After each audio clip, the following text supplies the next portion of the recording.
আসসালামু আলাইকুম রহমতুল্লাহ। জিহাদ ইলেকট্রনিক্সের পক্ষ থেকে স্বাগতম। আজকে আমি আপনাদের মাঝে যে ভিডিওটি নিয়ে হাজির হয়েছি সেটা হচ্ছে 555 আইসি দিয়ে কিভাবে আমরা ট্যাঙ্কির লেভেল কন্ট্রোলার বানাবো। এটা কিন্তু আমি ভিডিও পাবলিশ করেছি।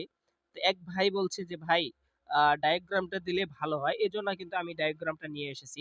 তো আমি আইসির পিন নাম্বার গুলো দেখাচ্ছি, এখানে আইসির পিন নাম্বার গুলো ফলো করলে ইনশাল্লাহ পেয়ে যাবেন।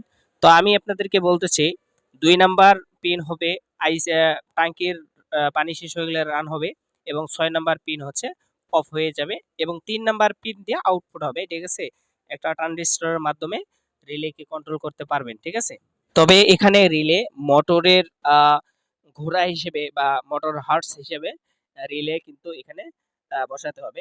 অবশ্য যদি আহ, বেশি হার্টস মোটর হয়, যেরকম আপনার 6 ঘোড়া 8 ঘোড়া 10 ঘোড়া হয়, তখন আপনার এই রিলেকে দিয়ে একটা ম্যাগনেটিক কন্ট্যাক্ট ব্যবহার করতে পারবেন। ভিডিওটি ভালো লাগলে অবশ্যই লাইক কমেন্ট শেয়ার করে দিবেন।